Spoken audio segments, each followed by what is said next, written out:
Pretty much exactly a year ago, this beautiful peach tree in front of me was a mere little twig. It was tiny, a single long skinny stem that I selectively pruned to get a beautiful triangular vase shape. I also did some summer pruning on this tree to control its vigor and put the growth into the areas I wanted to fast track its growth, and ultimately, now in its beautiful winter nakedness, I can see the payoff of the summer pruning and last year's winter pruning, because what I have is a thick trunk, thick scaffold branches, and a whole bunch of other branches I get to choose from. Now what we need to do in our second winter pruning is make sure we are cleaning up the tree. We are removing the branches we don't need to continue the building of the scaffold that we need to ultimately get this tree to be mature, strong, and a heavy bearing tree moving forward. I'm going to bring you in close. I'm going to talk you through my motivations of why I'm doing certain cuts, and hopefully when you're doing your second year cuts on any stone fruit, this is going to give you some guidance. After this, you'll know year one, how to do hard cuts to get the primary scaffold done. Year two, once you have the primary scaffold, how to clean it up to continue to build on that. And then the in-betweens of summer pruning, that's also all part of this series. So make sure you've watched all of them to make sure that you know what you need to do with your stone fruit year to year. The very first thing you need to be taking into account is the weather and the timing. Where I am here in the south of South Africa, in beautiful, now sunny Cape Town, this tree is just about to go into bloom. I can see the buds are starting to swell. They haven't yet broken bud. Now is a really good time to prune. You don't want to prune too early on in the winter season, because where we are, we get heavy rains that last for days, if not weeks. If you prune too early, you could end up getting quite a bit of dieback, because ultimately your cuts are going to be exposed to a lot of dampness, humidity, moisture, which doesn't fare well for open cuts. You could always seal them, but the best time is towards the end of winter. But make sure you know your variety. This is a mid-season maturing peach tree. So I'm not going to be getting fruit from this in early spring. If you have an early spring ripening variety, then you need to make sure these cuts are done earlier, because this tree, if it was an early maturing variety, would already be full of flowers, and that is not the right time to prune. So know your variety, know your climate. Just as the buds start to swell and you see the tree is starting to really bulk up with buds, that's a good time to come in and prune. So let's get into the motivations and do a quick recap of why we are where we are. In essence, I'm in an urban area, and what I don't want is low trees that are busy spreading out wide like you have on farms. Why? Because I have a limited amount of space, and what I need to do is right underneath me, I need to grow an entire bed full of food. I don't have the luxury of just growing a tree and nothing else. So the idea is to raise the stem, choose 3 branches to create a vase shape, have them slightly at a higher angle than your normal low-hanging branches that you would find in an orchard, and then extend it a little bit more than you normally would, so that you get a little bit more height clearance to get through the pathways. But most importantly, you have the raised trunk to be able to do plantings underneath, do a raised bed, whatever you need to, but ultimately you can still work around it. And the ultimate goal being, this tree is going to be compact, well structured, and all the fruit are going to be within reaching distance. That is another key point. So if we look at this tree, we cut it down to 3 branches, and now what you can see is we have 4. What ended up happening in the previous summer growing season is we got a beautiful thick branch over here that started forming very, very close to the base of the trunk. Now that is not ideal, and the reason why is you don't want crossing branches that are going to rub, that are going to shade each other out. And if you look at these 2 branches, you can see they're pretty much already rubbing. All of these branches are going to cross, and it's not going to be good for the tree. So this As beautiful as it is, this is the challenging thing with pruning, is you need to make hard cuts. Sometimes taking a beautiful tree like this with a big branch, chopping it off, like removes a part of your soul, but it's okay. It needs to be done. In summer, you will see how these branches that we are going to strategically leave in place are just going to explode, and they are going to become the secondary scaffolds that we are starting to build. What you don't want to do is keep something like this fork that is very low down as your secondary scaffold, and then your tertiary branches and all the other ones then start crossing, and then you have to come down and cut, and then you set your tree back. So you want to systematically, year on year, year 1, primary branches, year 2, secondary branches, year 3, tertiaries, and then from there on, it's maintenance, fruit production, and making sure you keep your tree in shape. So, what you're going to need: a nice clean, sharp pair of secateurs. Make sure they are cleaned so that you don't, if you have viruses or bacteria in any of your trees, you don't transfer them from tree to tree. Make sure they're sharp, because on big cuts like this, you don't want to tear the bark, break the bark. You want it to be a clean cut. That's all. It's as simple as that. Pruning is one of my favorite times of the year. You literally just go around, snip, snip, snip. You get to admire all of its beauty, and you get to think about what this tree is ultimately going to look like. So for this one, I want to bring you in closer. Can you see what I'm doing? And then we'll zoom out at the end of the prune so you can see what the tree looks like when I'm done. So now that we're in close, I want to show you some important things. What you don't want is branches too close to the trunk. We've already spoken about that. The second thing is, when you remove branches, you need to be aware of the collar. On more mature trees, you can start seeing the collars at big branch joints like this. Basically what it is it's a healing point. You can clearly see there's a line, and I'm going to show you so you can see. If you cut inside that line towards the inside of the tree and you damage that collar, the tree is not going to be able to heal over and repair itself. So make sure you leave 0.5 centimeter to 1 centimeter on the branch you want to cut. That is going to naturally die back, and the collar is going to be stimulated to then start growing and ultimately close up the wound. So this one, where we have 2 branches, we're going to come in and with a very, very clean, fast cut it off. You can see that's clean, no broken branches, no torn skin, and this tree already looks so much lighter. This little one on the inside is just too close. We're just going to snip that one off as well. So now that we got back to our 3 branches, let's take a quick zoom out, because now we're not going to do hard structural prunes anymore. We're going to do more of a finesse work, so we can get the secondary branches we need in place for the summer growing that's coming.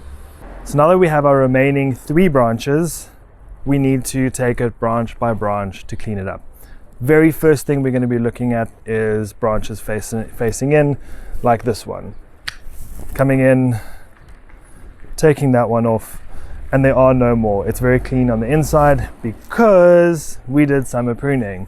And in the summer pruning, we cleaned up the inside to get sunlight in and airflow through. So you can see the immediate effects of summer pruning on your winter structure. And now we need to move over to the side a little bit, and we need to choose what branches we want.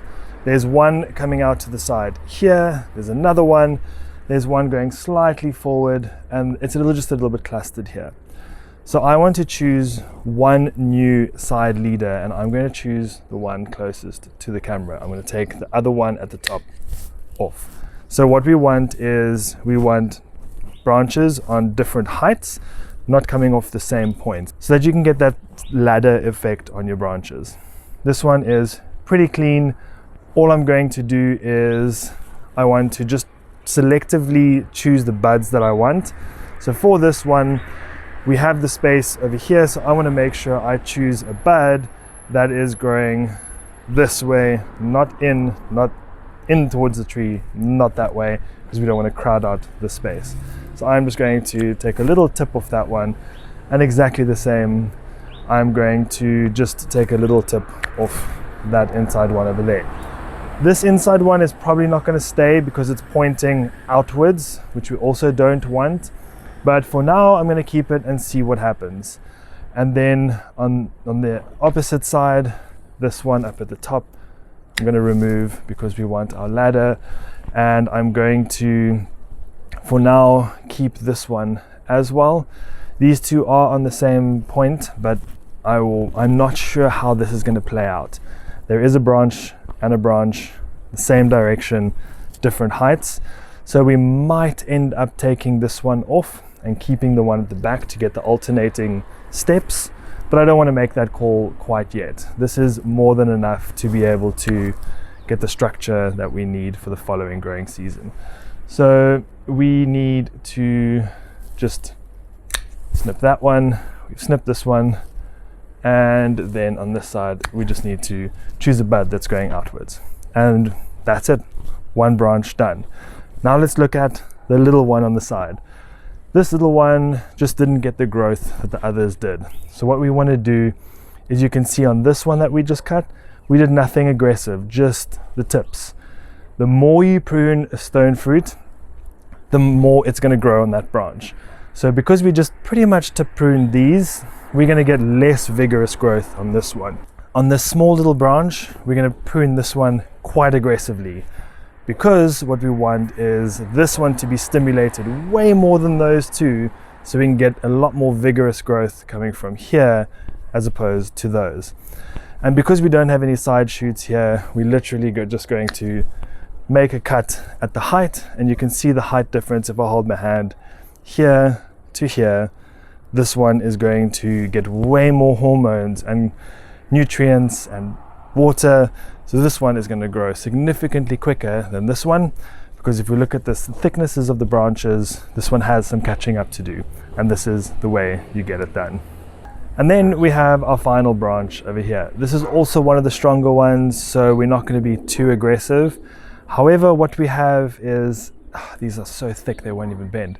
We have a cluster of branches up at the top, which for me, these all start way too high, so this is not going to work.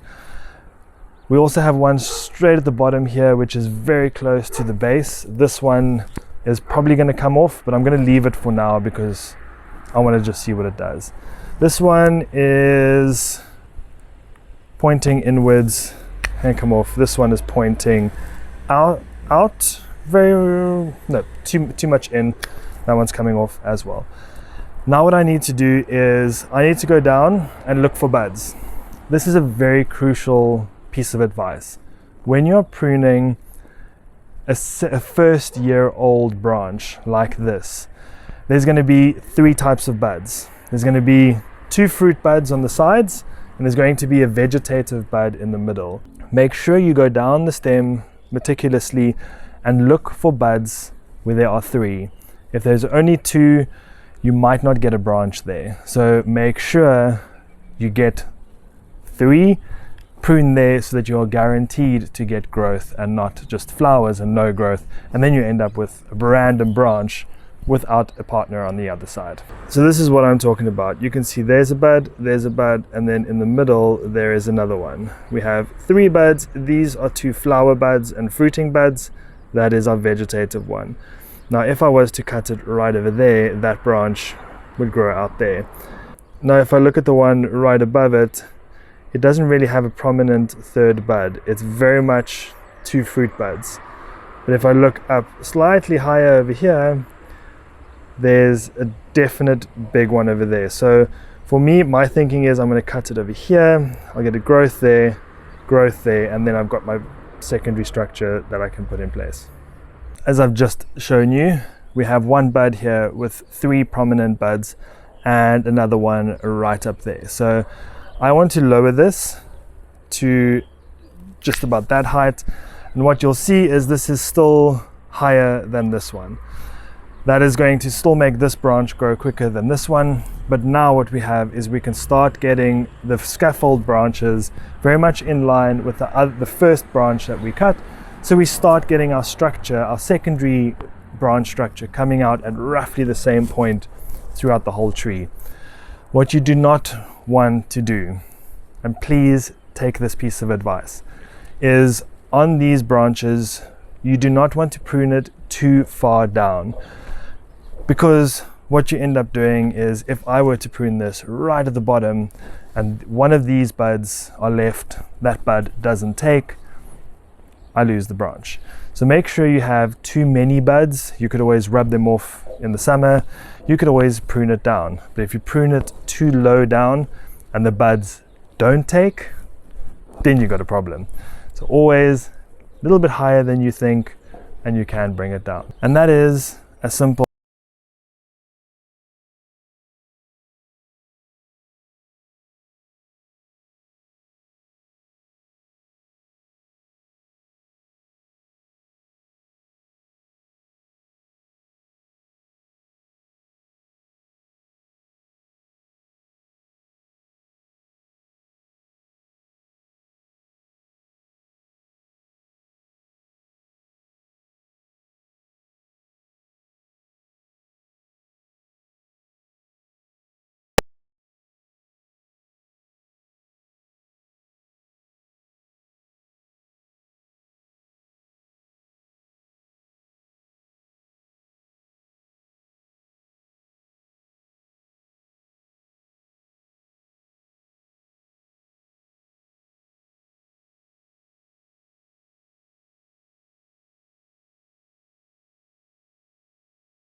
minded followers, and if you have any questions about anything I've done, please drop the comments in the section below.